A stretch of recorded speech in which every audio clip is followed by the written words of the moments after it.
This is a story about a lion so indestructible that the strongest man in Greek mythology had to invent a new way to punch it.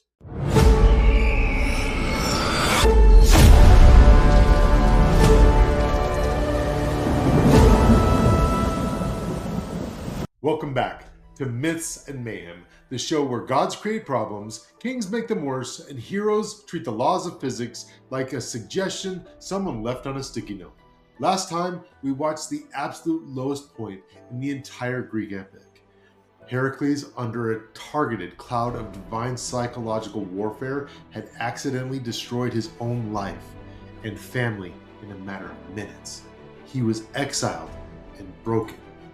After literal mental health intervention from his best friend Theseus, he traveled to the oracle at Delphi to figure out how to keep breathing. The answer he got was a corporate nightmare. 12 years of uncompensated community service under King Eurystheus, his cowardly, weak cousin, who possessed all of the physical presence of a damp receipt and a deep, burning resentment for Heracles' continued existence. So Heracles picked up his club, threw his emotional baggage over his shoulder, and walked straight into the palace at Mycenae to report for his first day. And Eurystheus took one look at his terrifying new intern and immediately decided to kill two birds with one stone. A lion that couldn't be killed was the first assigned labor. A lion that was a masterclass into why you should always read the fine print before hunting something that never once considered the possibility of dying. But before we talk about the monster, we have to first talk about the man who sent somebody else to deal with it. Because that's important. King Eurystheus was not a complicated person. He knew that he shouldn't be on the throne. He knew that Heracles was the rightful heir by blood, by merit, by every possible metric a reasonable person might use to evaluate the situation. And now the strongest man in human history was standing in his lobby, waiting for an assignment. Now, that sounds like power until you realize what it actually is, which is the strongest man in human history standing in your lobby. Eurystheus didn't want Heracles to succeed. He didn't want him to fail either. He simply wanted him to be deleted from the search history of life. So he opened up his ledger of local problems that regularly eliminated trained soldiers and picked the highest entry on the list, the Valley of Nemea. Now, Nemea was experiencing what you might diplomatically call an economic disruption caused by a giant predatory lion that had moved into the area and was systematically working its way through the population with no plan to stop. Normal hunters tried tracking it. Trained soldiers tried killing it. The lion had continued doing whatever it wanted because the Nemean Lion was not a normal animal. This cat was a child of Typhon and Echidna. Now, you remember those guys, the mother and father of monsters, which means its entire existence was optimized for one thing, and that thing was not being reasonable about this.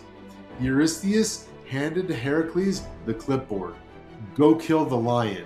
Don't come back until you have its hide, which meant please die somewhere far away so I can stop having to pretend to be terrified every time you walk back into the room.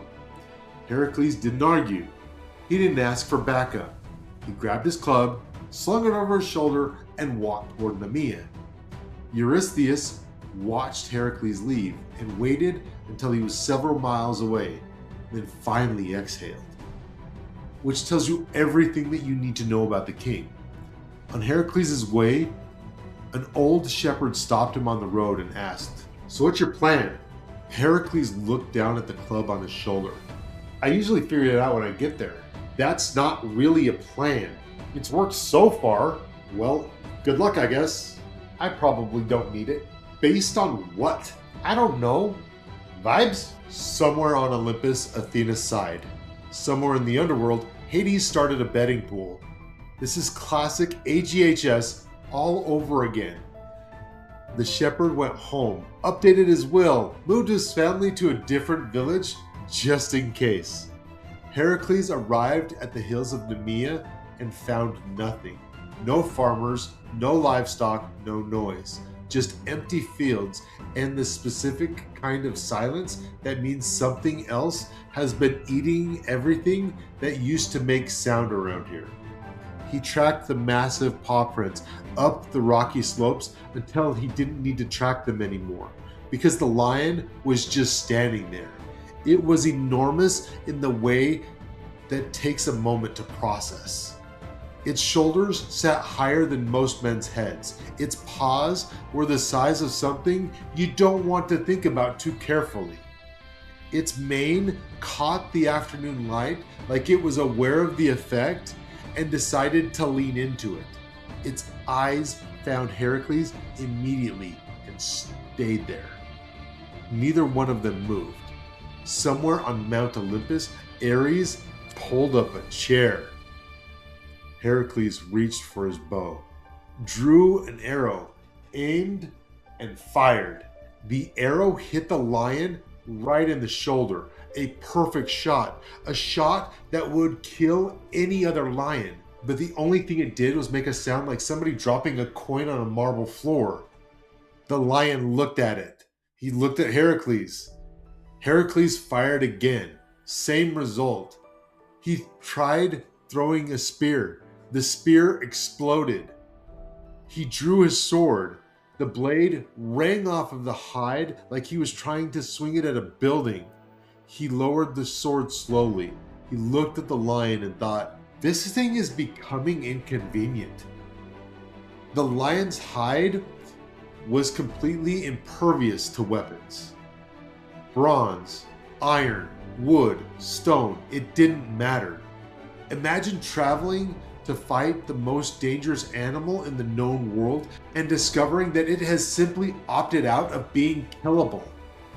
The lion let out a roar that shook loose rock off of the surrounding cliffs. Every ranged option was gone. Every bladed option was gone, which left exactly one option. And to be fair, we all knew this was going to be the option from the beginning.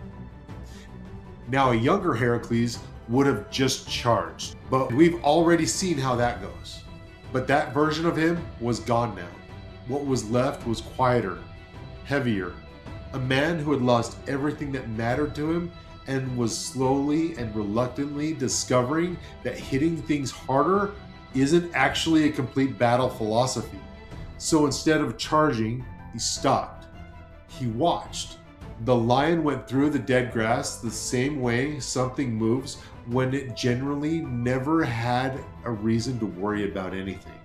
Unhurried, enormous, and completely indifferent to the concept of consequences. And every single time, it went back to the same cave cut into the hillside. Heracles looked at the cave for a long time. It had two entrances, one in the front and the other around the back, half buried in loose rock and shadow. Heracles sealed the rear entrance with boulders, just his hands and the hillside. The lion walked past without even looking at him and went inside. Heracles followed, club in hand. No bow, no spear, no sword, just hardwood and knuckles, and whatever expression a person makes when he has consciously decided to follow an invincible predator into a dark cave with just a piece of wood. Somewhere in Mycenae, Eurystheus is praying this plan would work. Somewhere in Nemean, the villagers are doing exactly what they always do whenever someone new goes after the lion, preparing a funeral. And somewhere in that cave, in the dark, something that had never lost a fight in its entire life was about to have a very educational evening. The cave went dark almost immediately. Cold air, close walls, the smell of old rock, and something older than that. Heracles could see almost nothing. The lion could see everything. The first lunge came without warning. Just a shift in air pressure, and then the claws hitting solid stone where Heracles had been standing a half a second earlier. He rolled. Rock fragments scattered across the floor. He swung the club and connected with the lion's skull with a crack that bounced off every wall. The lion dropped. It shook its head once, the same way that someone does when they are stunned but not hurt. And it got back up and came again. What happened next was not a heroic battle that made any traditional sense. There was no technique worth describing, no divine light illuminating the moment for posterity. Just two things in a dark cave, one of them bleeding, the other one not, beating the absolute hell out of each other with complete commitment and absolutely no sign that either one was planning to stop anytime soon. Until the club gave out. One swing, one final impact, and then Heracles was standing in the dark holding the handle connected to nothing. He looked at it and looked at the lion. The lion looked back at him with the look of something that had been mildly inconvenienced, but whose patience had finally run out. Most people would have left, gone home, sat down somewhere, and thought seriously about a different career. Heracles set the handle down and walked toward the lion.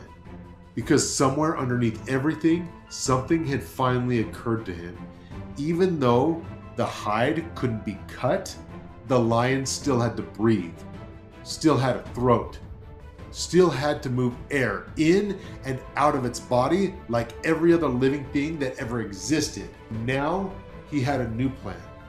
On the next lunge from the lion, Heracles swung around and jumped on its back, wrapped both arms around its neck, and held on. The lion drove him into the cave wall hard enough to crack stone, roared directly into his ear with a sound that was less noise and more physical force that went straight through him. Heracles didn't let go. His feet found the floor again. His arms locked tighter.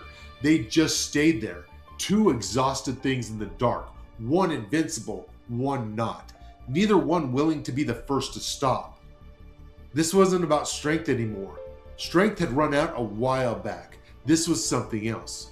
The specific quality of a person who has already lost everything that they were afraid of losing and therefore is completely running out of things to be afraid of.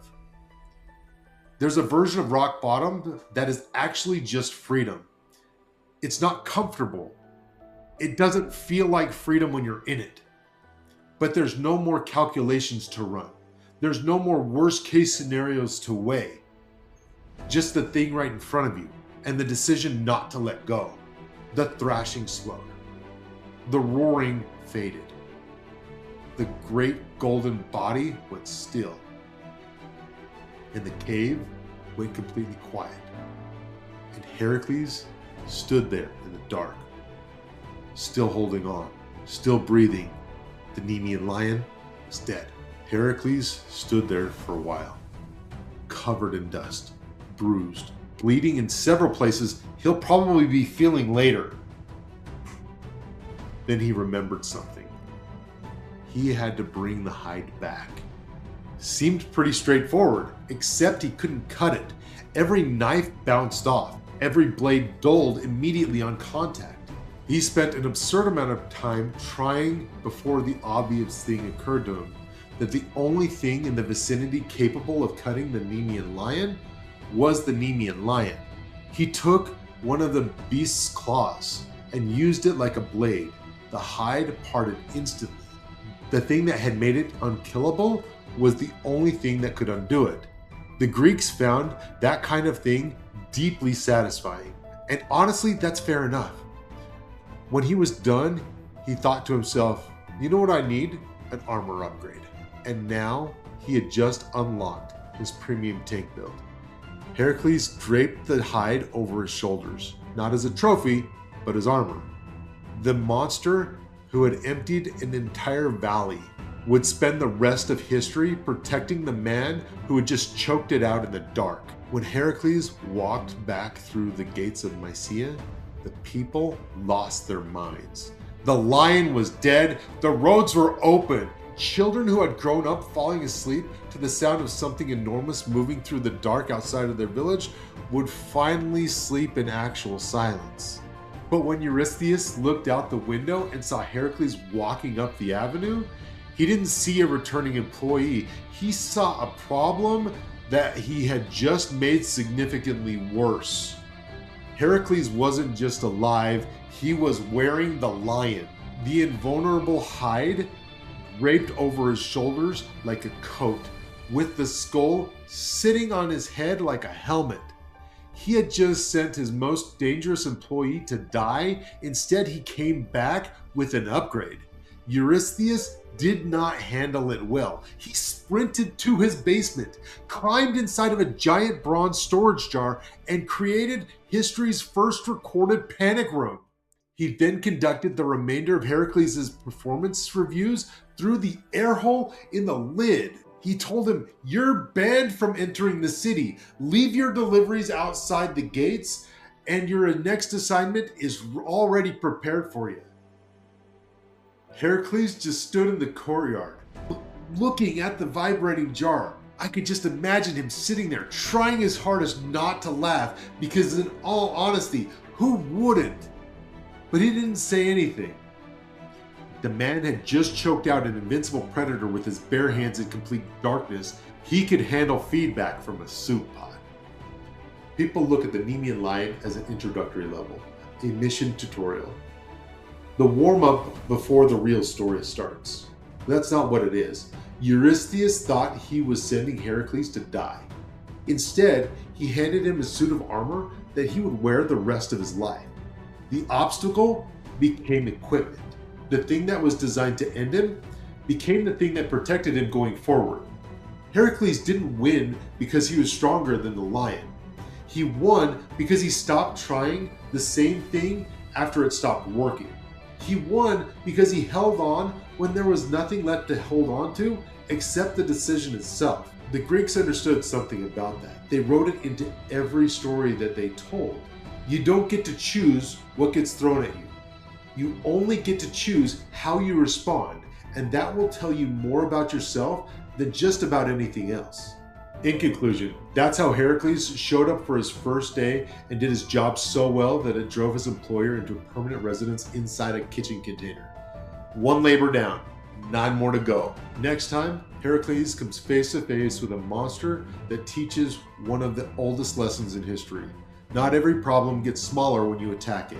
Some problems get worse. Take care of one problem, now you have 2. Turns out, swinging first isn't always bravery. Sometimes it's just the fastest way to double your workload. Until then, stay curious, stay legendary, and remember, the fastest solution isn't always the smartest one. See you next time. And if you're enjoying Myths and Mayhem, hit that like and subscribe button so you don't miss any future episodes.